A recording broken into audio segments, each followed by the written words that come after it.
नमस्कार, मैं शेखर त्रिवेदी। उत्तर प्रदेश विधानसभा का चुनाव अब छठे दौर का होगा और इसके बाद आखिरी यानी 7वां। यह दौर पूर्वांचल का है और पूर्वांचल में इस समय भारतीय जनता पार्टी ने अपनी पूरी ताकत झोंक रखी है।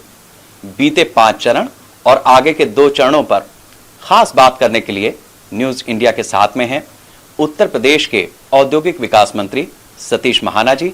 बहुत स्वागत है आपका सतीश जी। Thank you. चुनाव इस समय चल रहा है। मैं शुरुआत पहले सवाल यही लूंगा आपसे कि जो बीते 5 चरण हुए हैं उसमें आपका तजुर्बा क्या कह रहा है? बीते 5 चरणों में मुझे लगता है कि हम बहुमत प्राप्त कर चुके हैं। अब छठा और 7वां चरण हमारे को 2/3 की तरफ लेके जाएगा।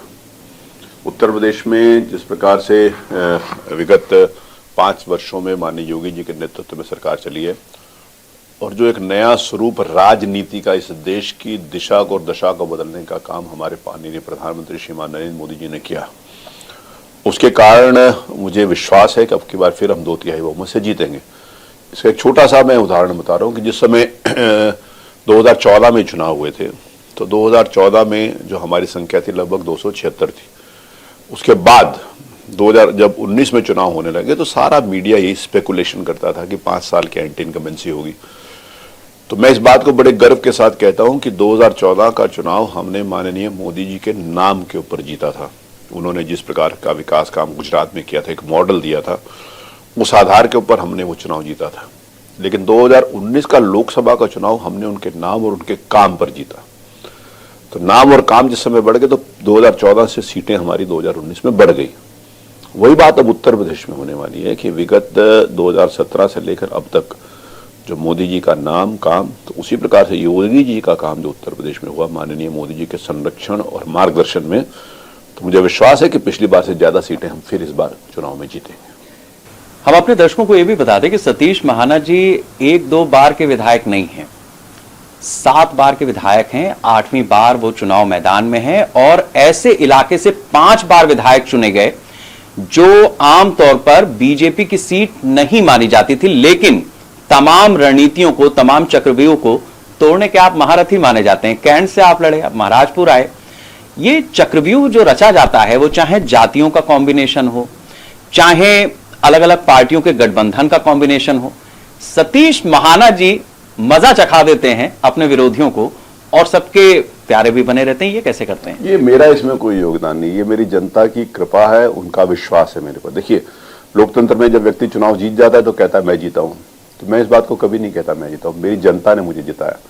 लोगों के विश्वास को पूरा करने का काम मेरा होता है। जिस समय व्यक्ति घर से बाहर वोट डालने के लिए निकलता है तो उसके बाद मन में 2 बातें ध्यान में होती हैं कि हम किस पार्टी के लिए वोट करने जा रहे हैं, उस पार्टी की नीतियां क्या है, उस पार्टी के नेतृत्व क्या है, उस पार्टी के व्यक्तिगत आचरण क्या है, उसकी सोच क्या है, उसका समर्पण क्या है।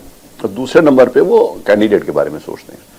तो मैं इस बात को मानता हूं कि भारतीय जनता पार्टी का जो बाल्यकाल से मैं संघ का एक स्वयंसेवक हूं, हमें जो बचपन से सिखाया गया मैंने उसको फॉलो किया। हमारे को ये सिखाया गया कि आपको रिलेशंस बनाने, रिलेशंस विश्वास का, विकास का, आत्मीयता का, अपनेपन का। और जिस समय मैं संघ की पाठशाला से पढ़कर जब बड़ा हुआ तो मैंने वही सारे के सारे रिलेशन अपने क्षेत्र की जनता के साथ बनाए। मेरे लिए चुनाव कठिन इसलिए नहीं होता क्योंकि मेरी क्षेत्र की जनता और मैं एक दूसरे के पूरक के रूप में काम करते हैं। जनता को लगता है कि इनसे बढ़िया मेरे लिए कोई काम नहीं कर सकता और मुझे लगता है कि इस जनता से अच्छा कोई नहीं हो सकता जो मेरे पे इतना विश्वास व्यक्त करते हैं। तो विश्वास अमूल्य है, विश्वास की कोई मूल्य नहीं लगाया जा सकता। विश्वास से बड़ी कोई चीज नहीं होती। तो मेरे क्षेत्र की जनता की कृपा है कि वो मेरे पे विश्वास करते हैं और उनके विश्वास को मैं टूटने नहीं देता, मैं ये प्रयास करता हूं। तो जब ये दोनों चीजें मिलती हैं तो फिर इतनी बार चुनाव में विजय प्राप्त। अच्छा, 90 के दशक में जब कल्याण सिंह जी चीफ मिनिस्टर थे और उसके बाद राम प्रकाश जी का दौर आया, राजनाथ जी का दौर आया, फिर लंबे समय तक एक गैप बना। आप उस दौर को और इस दौर की बीजेपी को कैसे देखते हैं? क्योंकि लोग ये कह रहे हैं कि बीजेपी बहुत बदली है। देखिए, समय और परिस्थितियों के हिसाब से व्यक्ति को बदलना ही पड़ता है। आज आईटी इलेक्ट्रॉनिक्स का युग है, आज पॉपुलेशन ज्यादा है, आज लोगों की डिमांड्स ज्यादा है, अपेक्षाएं ज्यादा हैं। तो 2091 में मैं पहली बार जीत कर आया था, 1991 में, क्षमा चाहता हूँ, 1991 में मैं पहली बार जीत कर आया था। तो 1991 में लोगों की जरूरत है, मोबाइल हाथ में नहीं होता था ना, फोन के ऊपर जब आप अवेलेबल हो तो आपकी बातचीत होती थी। अवेलेबल नहीं हो तो आप फोन पर नहीं हो तो आपकी बातचीत नहीं होती, आप घर से निकल जाते थे जब तक घर वापस ना आए, 2 दिन 3 दिन 4 दिन तक। अब आदमी के हाथ में, हर व्यक्ति के हाथ में फोन है, अब उसकी अपेक्षाएं ज्यादा है। वो रात को 12 बजे भी फोन मिलाकर कहता है कि मेरे को ये प्रॉब्लम है, उसको कहने का अधिकार भी है। तो जिस समय कनेक्ट जिस समय स्ट्रांग हो जाता है पब्लिक के बीच में, तो जिम्मेवारी बढ़ जाती है। तो 2014 से पहले मैं इस बात को कहना चाहता हूँ कि इस देश की जो राजनीति की दिशा थी वो जाति के आधार के ऊपर थी, परिवार के आधार के ऊपर थी, अलगाववाद के आधार के ऊपर थी, आतंकवाद के आधार के ऊपर थी। डिस्कशन 2014 से पहले विकास का नहीं होता था। आज मुझे इस बात को कहते हुए गर्व की अनुभूति होती है कि 2022 में आज जिस समय हमारे मीडिया के मित्र भी प्रश्न पूछते हैं, समाज भी पूछते हैं, तो पूछते हैं इंडस्ट्रियलाइजेशन की क्या बात बता रहे हैं। मैं इंडस्ट्री मिनिस्टर इस नाते से मुझे इस बात को अच्छा लगता है कि मेरे से वो बात पूछते हैं। आज लोग पूछते हैं कि एक्सप्रेस वेज का क्या हाल है, आज लोग पूछते हैं कितने एयरपोर्ट्स बने। 2014 से पहले ये कौन पूछता था? 2014 से पहले लोग पूछते थे अपहरण कितने हुए, लूट कितनी हुई, दंगा कितना हुआ, भ्रष्टाचार कितना हुआ, बहनों बेटियों के साथ अपमान कितने हुए। तो उसमें उनका वो एजेंडा होता था।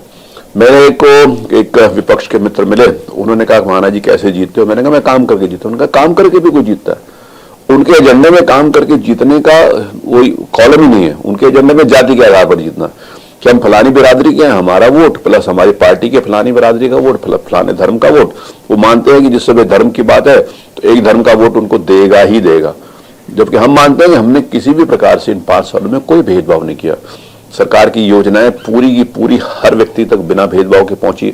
जो माननीय प्रधानमंत्री जी का नारा है सबका साथ सबका विकास, तो सबके साथ और सबके विकास के कारण शौचालय निर्माण में कोई भेदभाव नहीं, मकान आवास निर्माण में कोई भेदभाव नहीं, गैस सिलेंडर में कोई भेदभाव नहीं, स्वास्थ्य कार्ड में कोई भेदभाव नहीं, किसान सम्मान निधि में कोई भेदभाव नहीं, किसी भी प्रकार का। मैं कहता हूँ 2017 से पहले बत्ती आती नहीं थी, अब बत्ती जाती नहीं है।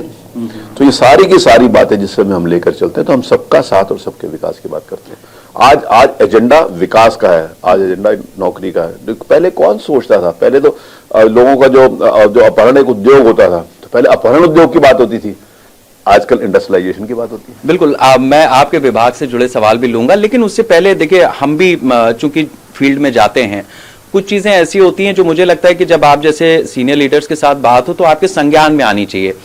2-3 चीजें हैं, जैसे प्रधानमंत्री आवास के लिए बहुत पैसा आया केंद्र की तरफ से और योगी जी की सरकार में उसमें काम भी हुआ। इसी तरह शौचालय का जिक्र आपने किया, लेकिन उसमें जो 10,000 या 20,000 रुपए मिलते थे जो प्रधान देते, तो उसमें 2 तरह की शिकायतें आई और मैं 5 साल अलग अलग पूछता भी रहा। चूंकि चुनाव का वक्त है तो आप इसको बताएं।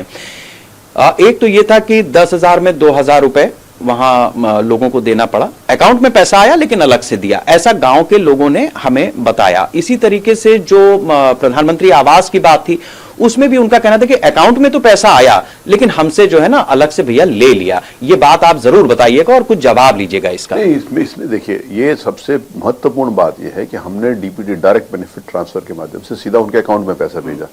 मैं तो इस बात को कहता ही हूँ, हम बड़े जोर शोर से इस बात को कहते हैं कि एक समय प्रधानमंत्री थे, वो कहते थे हम 1 रुपया भेजते हैं, 15 पैसे पहुंचते हैं, 85 पैसे पता नहीं कहाँ चले जाते हैं।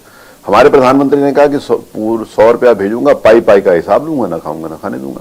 ये तो दुर्भाग्य की बात है कि यदि खाते में पैसा, उनके खाते में पैसा लाने के लिए किसी का प्रकार का कोई योगदान किसी का भी नहीं है, सीधा सरकार के अकाउंट में से उनके खाते में उनका नाम वहां तक पहुंचे, वो एलिजिबल हो। एलिजिबिलिटी का क्राइटेरिया भी सामान्य, एलिजिबिलिटी का ये क्राइटेरिया नहीं है जो समाजवादी पार्टी ने कहा कि जो एप्लीकेशन देगा उसको 300 बिजली यूनिट माफ करेंगे। ये क्राइटेरिया थोड़ी हमने बनाया। हम तो कहते हैं जो जिनके पास खेती 1 बिस्वा भी जमीन है वो एलिजिबिलिटी क्राइटेरिया में है, उनको किसान सम्मान निधि देंगे। हमने किसी व्यक्ति से नहीं पूछा। जिस समय हमारी पहली सरकार बनी 2017 में, तो हमने ये घोषणा करी थी सरकार बनते ही हम किसानों का 1 लाख रुपए तक का ऋण माफ करेंगे। तो किसी से पूछा नहीं गया कि आपका 1 लाख का माफ करना है कि नहीं करना, आप बताओ आपका करना है, जो एप्लीकेशन देगा उसका करना है, ऐसा नहीं। बैंकों से पूछा नहीं, और बैंकों ने बताया कि इनका वहां पर 1 लाख रुपए तक का ऋण है जिनका माफ किया। उसमें जो जिनके 100 रुपए थे वो भी माफ हुआ, जिनका 1 लाख रुपए, क्योंकि उसके कंप्यूटर ने ये बताया कि इनका ये इतना बैलेंस है। तो उसमें किसी व्यक्ति की जरूरत ही नहीं थी। और क्राइटेरिया में आते हैं नहीं, अब उसमें एप्लीकेशन देनी है तो एप्लीकेशन भी किसी व्यक्ति के थ्रू नहीं देनी, एप्लीकेशन भी तो अब ऑनलाइन है। तो जब ऑनलाइन एप्लीकेशन है, ऑनलाइन उसकी पात्रता के आधार के ऊपर देना है, ऑनलाइन पैसा आना है, तो इस प्रकार के लोग अगर पता चलता है तो उनके खिलाफ कार्रवाई होती है। इस प्रकार के लोग जो करते हैं उनको सजा मिलनी चाहिए। और लोगों से भी मेरा निवेदन है कि किसी भी प्रकार का कोई भी पैसा किसी को भी नहीं दें। अगर कोई मांगता है तो उसकी शिकायत करनी चाहिए, उसकी शिकायत होगी तो ऐसे लोगों के ऊपर सख्त कार्रवाई होगी। ये जो महाराणा साहब ने कहा, मैं अपने दर्शकों को भी बता दूं कि वाराणसी ही आए थे महाना जी, और यहां पर व्यापारियों ने उनसे शिकायत की थी, फायर स्टेशन को लेकर के शायद शिकायत थी, और तुरंत उन्होंने एसीएस अवनीश अवस्थी को उसी मीटिंग से फोन लगाया और उस समस्या का निराकरण कराया था। तो ये ऐसे मंत्रियों के सामने मैं इसीलिए विषय उठाता हूं कि सर, जो छोटी छोटी अगर चीजें मान लीजिए कहीं रह रही हैं तो हम चौथे स्तंभ के नाते आप तक पहुंचा सकें। मैं आपको बधाई देता हूं जी। अब मैं इस चीज को भी सामने रखूंगा कि चुनाव में हम लगातार देख रहे हैं कि बताइए रोजगार कहां मिला, रोजगार कहां मिला, चूंकि आपका तो इंडस्ट्रियल विभाग ही था, औद्योगिक विकास का। तो ऐसा क्यों है कि विपक्ष को ये मतलब एक मुद्दा कैसे मिल गया? ये देखिए, मुद्दा उनके पास कुछ है नहीं। वो समाज के बीच में जाकर ये तो कह नहीं सकते कि बिजली नहीं आ रही, हमारे को वोट दे दो, कि उनके समय में बिजली नहीं आती थी। समाज में ये आके कह नहीं सकते कि बहनों और बेटियों के साथ अत्याचार हो रहे, कि उनके जमाने में होता था। समाज में ये जाकर बोल नहीं सकते हैं कि भैया सरकारी योजनाओं के अंतर्गत किसी प्रकार का कोई भेदभाव हुआ, फलाने धर्म को मिली है, फलानी जाति को मिली है, सबको मिली, ये बात सारे कह नहीं सकते। और रोजगार की भी जहां पर बात है, रोजगार जितना इंडस्ट्रियलाइजेशन और रोजगार एक दूसरे के पूरक के रूप में काम करते हैं। पहले इनके डर के मारे रोजगार नहीं आता था, उत्तर इंडस्ट्री नहीं आती थी। ये आजमगढ़ से चुनाव लड़ रहे हैं माननीय श्री अखिलेश यादव जी, वहां से सांसद हैं, और ये कहते हैं ऐसा कि इटावा और इनके आसपास के क्षेत्र इनका प्रभावशाली क्षेत्र है। किसी समय में हुआ करता था, आज की तारीख में नहीं है। ना होने का कारण यह है कि ये इनके आदरणीय श्री मुलायम सिंह जी यादव 2-3 बार चीफ मिनिस्टर रहे, ये भी चीफ मिनिस्टर रहे। एक इंडस्ट्री तो बताया कि जो आजमगढ़ में आई हो, नेम वन। ये एक इंडस्ट्री तो बताया जो इटावा उसके आसपास क्षेत्र में आई, नेम वन। इनके डर के मारे प्रदेश में कहीं नहीं आती थी। विपक्ष भी ये कह रहा है कि जब आप पूछें तो ये जरूर पूछें कि कौन सी इंडस्ट्री, नाम के साथ। मैं आपको नाम के साथ बता रहा हूँ, कौन सी नहीं है, मेरे पास एक लंबी फहरिस्त है। मैं आपको बताना चाहता हूं कि डेटा सेंटर अगर आना शुरू हुए तो नॉर्थ इंडिया में पहले हीरानंदानी ने पहले अपना डेटा सेंटर लगाया। डेटा सेंटर नॉर्थ इंडिया में नहीं था, सबसे बड़ा डेटा सेंटर लगा रहे हैं अडानी, वहां पर डेटा सेंटर लगा रहे हैं। सैमसंग डिस्प्ले यूनिट की मैं आपको बात बता रहा हूं, जो कोविड जिस समय आया पूरे दुनिया में, तो कोविड चाइना से ऐसा लोगों ने कहा कि और चाइना के साथ बहुत सारे देशों के संबंध खराब हुए। जब संबंध खराब हुए तो चाइना से लोगों ने अपनी इंडस्ट्री शिफ्ट करने की बात करी। चाइना से इंडस्ट्री शिफ्ट करने की बात करी तो सैमसंग डिस्प्ले की यूनिट उन्होंने सोचा वहां से शिफ्ट करेंगे। हमारे से बात हुई, ये 2020 में कोविड आया, उनसे कहा, उन्होंने कहा हमने शिफ्ट कर नहीं आ पाए। हमने कहा ये उत्तर प्रदेश में, हमने नोएडा में उनको जमीन दी, उनकी इंडस्ट्री लगी, आज प्रोडक्शन स्टार्ट है।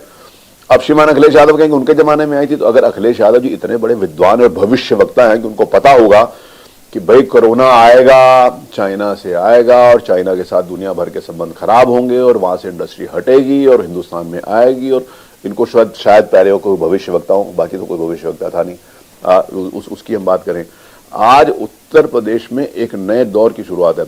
Ease of doing business ranking में इनके समय में 16वें रैंक पे थे, हम आज दूसरे रैंक के ऊपर आए। मैं आपको एक लाइन बताता हूँ, आज जिस समय फूड प्रोसेसिंग की बात होती है, तो कितनी बड़ी बड़ी इंडस्ट्रीज में, लखनऊ में ब्रिटानिया वालों की इंडस्ट्री लग रही है, हम लोगों ने उनको जमीन दे दी।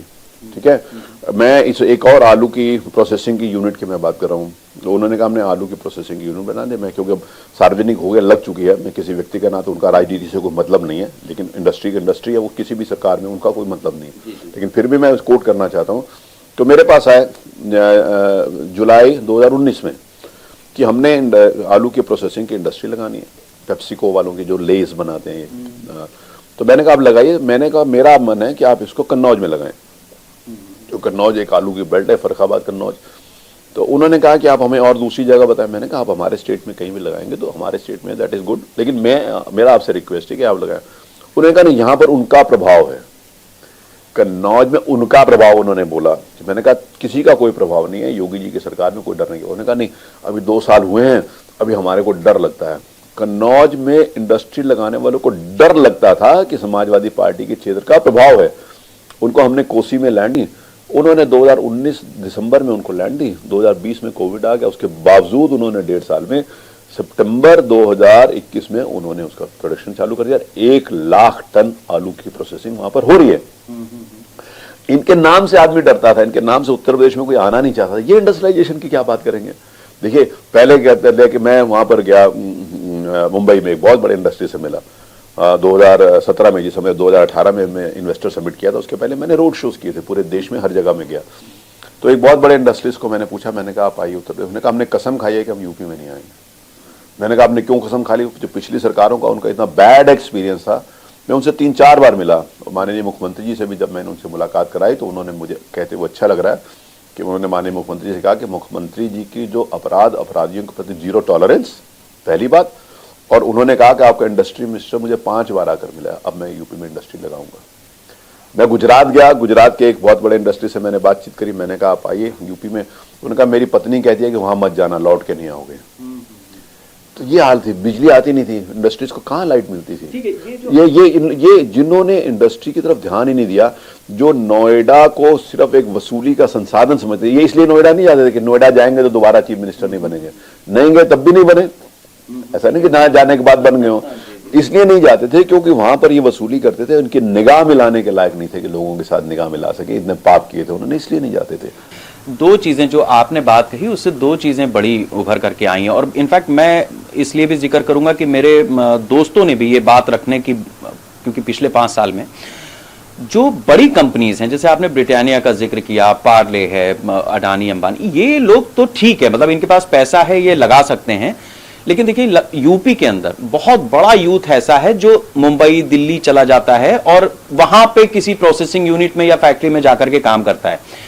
तो ये एक समस्या है कि फर्रुखाबाद का कोई एबीसी वो भी इंडस्ट्री लगाना चाहता है, कुछ लोगों ने संघर्ष भी किया, लेकिन उनके जो मतलब उनको जो प्रोसेस है उसमें बहुत दिक्कत आई, या उस तरीके से लोकल लोगों को प्रमोट क्यों नहीं किया? नहीं, लोकल लोगों को मैं आप लोकल लोगों का आपका नाम बताऊंगा। मैं कानपुर में ही विगत 5 सालों के अंतर्गत वाले तो सब इंडस्ट्री वहां तो सब, मैं दूसरी जगह कानपुर में, मैं लखनऊ की बात बताना चाहता हूँ। देखिए इंडस्ट्रियलाइजेशन मैंने कहा ना, पूरब में इन्हीं की वजह से तो नहीं होता था। अब पूर्वांचल एक्सप्रेस वे बना है, अब हमने ये निर्णय लिया है कि जितने भी एक्सप्रेस वे हैं उनके किनारे हम इंडस्ट्रियलाइजेशन शुरू करेंगे, इंडस्ट्रियल पार्क बनाएंगे, इंडस्ट्रियल लैंड हमने चिन्हित कर लिया है, वहां पर इंडस्ट्रियल लैंड देंगे। तो एक्सप्रेस वे के किनारे किनारे जिस समय इंडस्ट्री आएगी वहां पर इतना बड़ा पूर्वांचल है। आज हम सौभाग्य से आज वाराणसी में बैठे हुए हैं, तो वाराणसी का करख्याओं इंडस्ट्रियल एरिया देख लीजिए, वाराणसी में यहाँ पर रामनगर इंडस्ट्रियल, यहाँ पर देखिए, यहाँ पर लोग पहले एकदम सन्नाटा सा, जैसे उजाड़ सा रहता था, अब वहां पर लाइवलीनेस है। मैं यहीं की बात कर रहा हूँ। मैं आपसे निवेदन करूंगा कि आपके आजकल में आप हो तो आप जाइए हमारा इंडस्ट्रियल एरिया, लोगों को बताइए। आज जो पहले इंडस्ट्रियल प्लॉट अगर हमारे पास 10 होते थे तो 2 एप्लीकेंट्स होते थे, आज हमारे पास 10 प्लॉट हैं तो हमारे पास 100 एप्लीकेंट्स हैं। इसका मतलब आज इंडस्ट्री की तरफ लोगों का रुझान बढ़ा है। आप मेरे से लिस्ट मांगोगे, मेरे पास हजारों ऐसे लोग हैं। देखिए मैं अब आपको बताऊंगा कि हमारे यहाँ कानपुर में किसी ने वहां पे तेल मिल लगा ली, या किसी ने फ्लावर मिल लगा ली, या किसी ने 10-15 करोड़ रुपया खर्चा करके वहां पर ये बैग बनाने की इंडस्ट्री लगा ली। तो वो बहुत सारे, मेरे पास हजारों की संख्या में ऐसे नाम है। लेकिन मैं आपको उन नामों के बारे में चर्चा करूं, मैं कहना चाहता हूँ हमारे कानपुर में रूमा इंडस्ट्रियल एरिया था जहां पर सारे प्लॉट खाली पड़े रहते। इन 5 सालों में वहां पर इतनी भीड़ हो गई है कि वहां पर ट्रैफिक को संभालना पड़ता है। 5 सालों की मैं बात बता रहा हूँ। तो हर क्षेत्र में, दूसरी बात मैं एक और बताना चाहता हूँ कि रोजगार जहां तक संबंधित है, इंडस्ट्री और रोजगार एक दूसरे के पूरक है, लेकिन रोजगार अनऑर्गेनाइज सेक्टर के अंतर्गत बहुत होता है, एग्रीकल्चर सेक्टर के अंदर बहुत होता है। इस बात को सोचने की आवश्यकता है। जनरली लोग कहते हैं इंडस्ट्री का मतलब 100% रोजगार, इंडस्ट्री का मतलब 100% रोजगार नहीं है। एक अच्छा रेस्टोरेंट अगर कहीं चलता है किसी भी शहर में, तो एक अच्छा रेस्टोरेंट वाला 100 लोगों को एम्प्लॉय करता होगा, उसके वेटर है, उसके खाने बनाने वाले, उसके सफाई करने वाले, उसको सब। लेकिन एक इंडस्ट्री अगर बड़ी है तो वो बड़ी इंडस्ट्री 100 लोगों को कैटर करती है। तो इस नाते से ये रोजगार का भी कंसेप्ट पूरी तरीके से क्लियर होना चाहिए कि उत्तर प्रदेश में आज एक जो माहौल बना है, जो वातावरण बना है, उस नाते से आज यहाँ पर इंडस्ट्रियलाइजेशन की, मैंने कहा ना, मेरे को इस बात की खुशी है कि इंडस्ट्रियलाइजेशन की बात हो रही है। नहीं तो चुनाव में आप क्या पूछते थे पिछले 2017 के चुनाव में, क्या अपहरण कितने हो गए, कैसे रोकेंगे, भ्रष्टाचार कितना है, कैसे रोकेंगे, माताओं बहनों के साथ जो। मैं जिस समय इंडस्ट्री मिनिस्टर बना तो मैं अपनी बात बता रहा हूँ व्यक्तिगत, तो मेरे को हमारे, क्योंकि भगवान की कृपा से, पार्टी की मेहरबानी से और आप सब लोगों के सहयोग से मेरे 7वीं बार मैं चुनाव जीता था। तो मेरे बहुत सारे मित्र हैं, क्योंकि 31 सालों से मैं विधानसभा में हूं, तो बहुत सारे जर्नलिस्ट मित्र हैं मेरे, बहुत सीनियर जर्नलिस्ट मित्र हैं।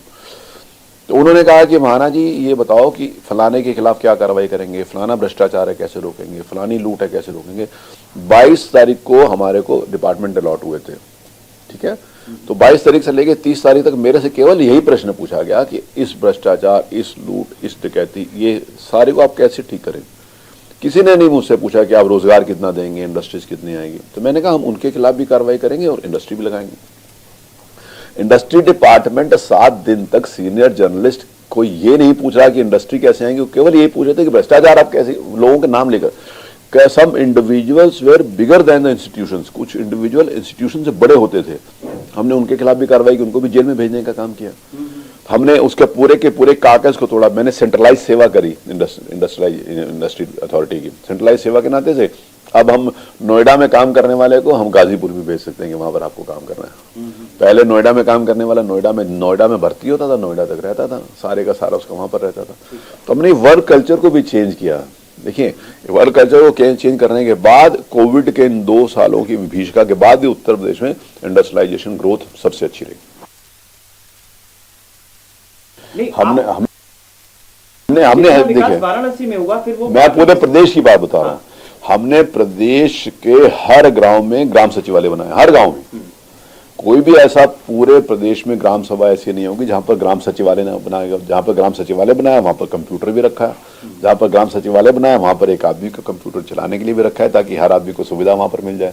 जहां पर यही सारे के सारे गाँव में, तो मैंने कहा कि गाँव में बिजली कहाँ थी, एक ट्रांसफार्मर जल जाता था तो किसान चंदा इकट्ठा करते थे कि ट्रांसफार्मर बदला जाएगा और कहीं वो ले जाएंगे और ट्रांसफार्मर को बदल के लाएंगे। जब तक ट्रांसफार्मर महीने 2 महीने, तब तक पानी की जरूरत खत्म हो जाती थी।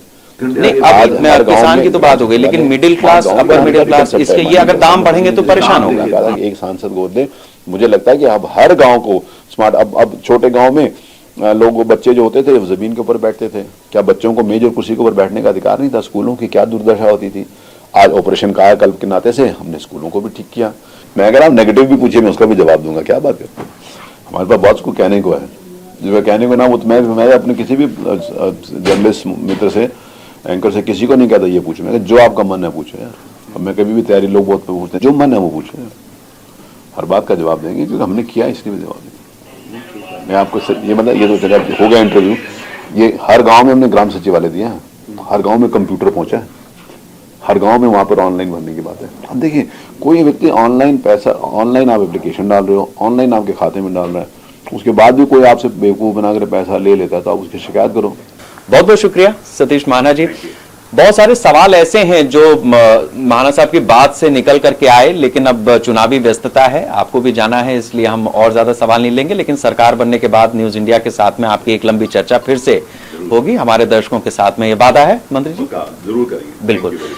और कई ऐसे सुझाव होंगे जो हम आपकी तरफ से भी चाहेंगे हमारे दर्शक हमें भेजते रहें, और साथ साथ हम अपनी तरफ से भी सरकार को चेताते रहेंगे कि जो बातें सरकार कह रही है और जो जमीन पर उतर रहा है उसमें कितनी हकीकत है, कितनी दूर रह गए हैं, कितना करना चाहिए, कितना और बेहतर हो सकता है। ये सारी चीजें इसी तरीके से सरकार और सरकार के मंत्रियों के साथ में, विधायकों के साथ में न्यूज इंडिया लगातार करता रहेगा। महाना साहब, बहुत बहुत शुक्रिया न्यूज इंडिया को समय देने के लिए। नमस्कार।